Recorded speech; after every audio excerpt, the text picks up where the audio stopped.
contre l'épidémie de la mpox, appelée aussi variole simienne, qui affecte notre pays depuis plusieurs mois. À ces jours, nous avons enregistré 28 277 de stopper l'épidémie et prévenir de nouveaux cas. Nous aurons au cours de cet événement l'opportunité d'entendre des explications précises sur cette campagne. Sans pour autant tarder, j'invite le ministre de la Santé, Hygiène et Prévoyance sociale, le Dr Samuel Roger-Gama, à prendre la parole. Chers collègues, j'ai décidé d'organiser cette conférence de presse pour vous mettre à jour de l'évolution de le programme et la campagne de lutte contre cette épidémie de mpox qui malheureusement sévit dans notre pays et pour laquelle une riposte est organisée à tous les niveaux. La première des choses que je pourrais vous dire, c'est que nous suivons et nous recevons des éléments tous les jours. Et nous avons donc les informations quotidiennes par rapport au nombre de cas, par rapport au nombre de décès, par rapport au nombre de zones touchées et par rapport à l'évolution de la maladie. Alors, donc je vais rapidement dire qu'on est à entre 30 et 31 000 cas aujourd'hui, avec à peu près 988 décès. Ceci depuis le début de l'année 2024. On a des cas qu'on a notifiés quasiment dans toutes les provinces, en sachant qu'il y a des provinces qui sont plus touchées les unes par rapport aux autres. Deuxièmement, je rappelle qu'on a deux types de virus qui circulent. Il y a le virus de type 1, qu'on appelle clade 1A, qui est celui que nous connaissions depuis toujours, qui évoluait par épidémie dans les zones périforestières, notamment dans le nord. Et puis, il y a cette mutation avec le virus 1B, qui évolue plutôt dans la zone de l'Est. On se rend compte que le virus qui est dans la zone de l'Est, qui est plus à transmission sexuelle, a une possibilité, a une capacité de se répandre beaucoup plus rapide, tout simplement du fait que ces symptômes sont très discrets au début, ce qui fait que les gens n'ont pas le temps nécessairement de remarquer cela avant de contaminer les autres. L'autre élément très important, c'est le fait que les enfants soient quand même le plus touchés, et ceci suite à la contamination avec les adultes. Et d'ailleurs, malheureusement encore, ce sont les enfants qui décèdent le plus. On a presque 70% de décès des enfants de moins de 5 ans. Alors ceci met la pression sur notre système parce que c'est quand même important de sauver nos enfants le plus rapidement possible.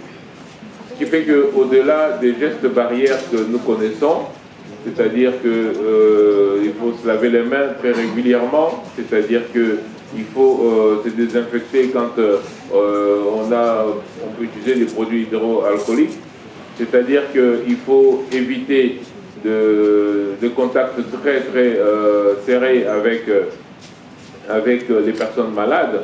Quand on parle de contacts serrés, c'est les personnes qui peuvent peuvent porter les mêmes habits, qui peuvent dormir dans le même lit, qui peuvent utiliser les mêmes draps. Ces personnes-là, effectivement, ils se mettent beaucoup plus à risque, donc ce sont des gestes qu'il faut éviter. Au-delà donc de toutes ces protections, on va dire passives, mais qui sont très importantes, il y a aussi la vaccination.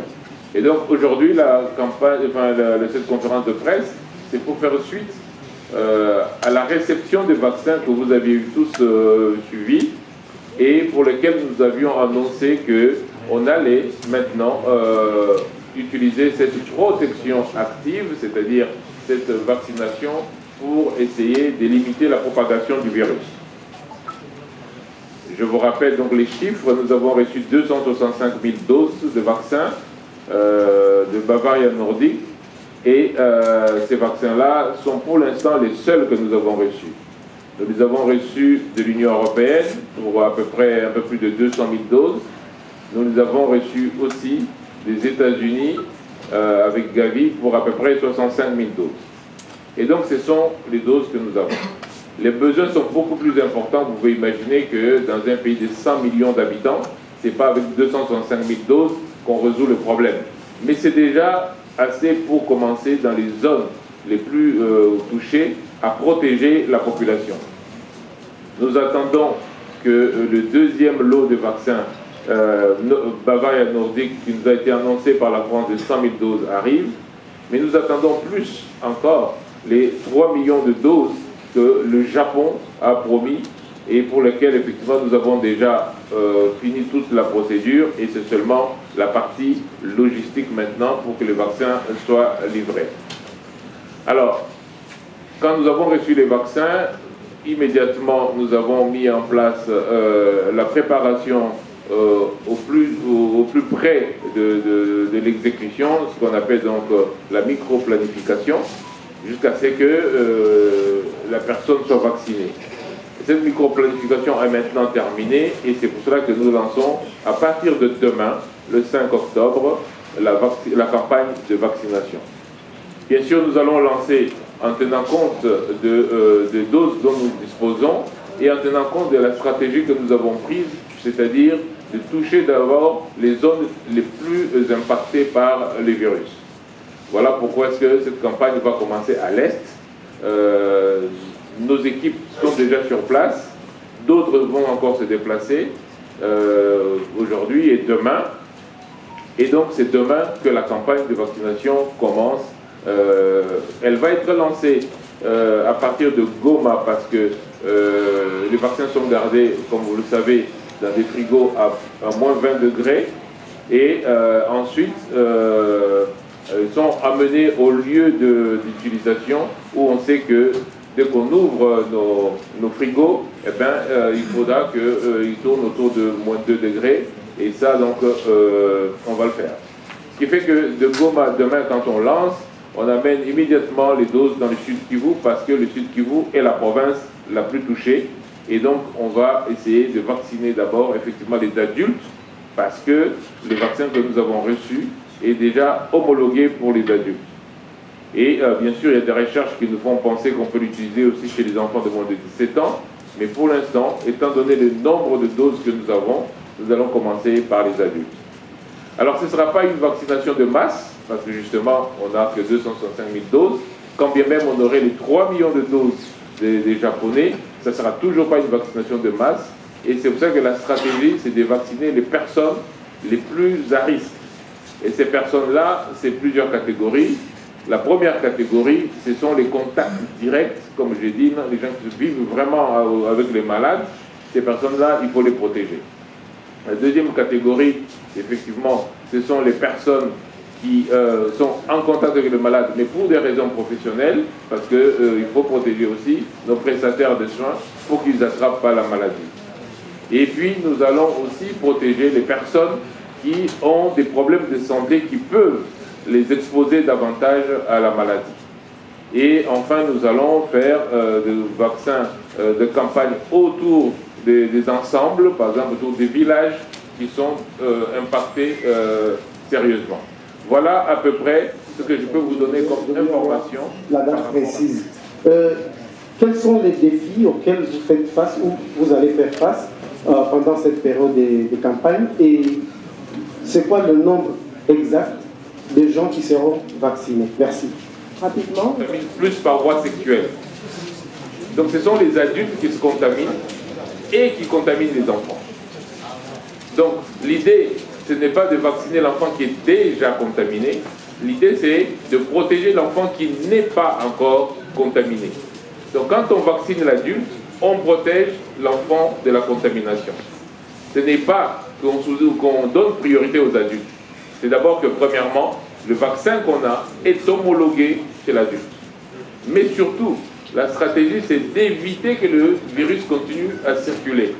Et donc, pour qu'il ne circule pas, on vaccine les gens qui se contaminent en premier et qui contaminent ensuite les autres. Et l'adulte, surtout pour le cas de transmission sexuelle, et c'est lui qui va se contaminer. Donc, quand on le protège, on protège aussi l'enfant. Mais pourquoi est-ce qu'il y a beaucoup d'enfants qui sont touchés? Parce que tout simplement, les enfants sont beaucoup plus fragiles. Leur système de défense du corps, qu'on appelle le système immunitaire, n'est pas encore assez développé, ce qui fait qu'ils attrapent le virus plus facilement. Regardez toujours, même en dehors des mpox, dans nos villes, vous allez voir que les petits enfants sont souvent malades. Tout simplement parce que leur système de défense n'est pas encore développé. C'est pour ça qu'on donne tous les autres manguelés, tous les autres vaccins qu'on connaît, de rougeole, rubéole, varicelle, parce que tout simplement, leur système de défense n'est pas encore bien développé. Mais on les protège en évitant que les adultes ne se contaminent pour les contaminer eux aussi. Donc ce n'est pas qu'on donne priorité aux adultes, c'est vraiment le mode de contamination qui nous fait choisir cette approche. Alors maintenant, pour la stratégie mise en place, et ça c'est José Kalumba qui pose la question, stratégie mise en place pour l'hésitation vaccinale. Je voudrais vraiment que notre population comprenne une chose. Oui, il y a eu une grosse hésitation vaccinale avec Covid. Oui, il y a eu beaucoup d'infox au niveau des réseaux sociaux. Mais je voudrais quand même que, et je l'ai dit hier quelque part en disant que nos populations commencent à comprendre quand même qu'on doit aller en profondeur quand on parle des choses importantes comme la vaccination. Nous avons, dans cette salle, tout le monde qui est dans cette salle a été vacciné. A été vacciné étant petit. Ces vaccins-là sont produits par les mêmes personnes qui produisent les vaccins qu'on donne aux adultes. Alors je ne comprends pas déjà pourquoi c'est quand on dit on va vacciner un adulte, il dit on veut me tuer. On veut, en tout cas, on veut réduire la population.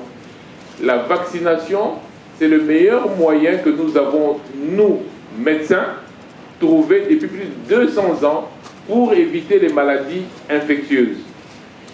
Et la variole dont nous parlons aujourd'hui, qui est celle du singe, fait suite à une autre variole qui a tué des millions de gens, qui était la variole humaine. Et cette variole humaine a été stoppée avec la vaccination. Et on nous a tous vaccinés, moi quand j'étais encore petit, à l'école primaire, on nous a tous vaccinés contre la variole humaine. Et d'ailleurs on voit aujourd'hui que la variole humaine pour laquelle on a vacciné les gens, ces gens qui étaient vaccinés contre la variole humaine attrapent très peu ou n'attrapent même pas la variole de singe. C'est pour cela qu'aujourd'hui, par exemple, quand vous regardez les personnes contaminées, c'est plus les enfants de moins de 15 ans. Parce qu'ils n'ont pas été vaccinés contre la variole humaine, qui protège un peu aussi, et on le voit maintenant, contre la variole du singe. Donc, se faire vacciner, ce n'est pas prendre le risque. Ne pas se faire vacciner, c'est prendre le risque.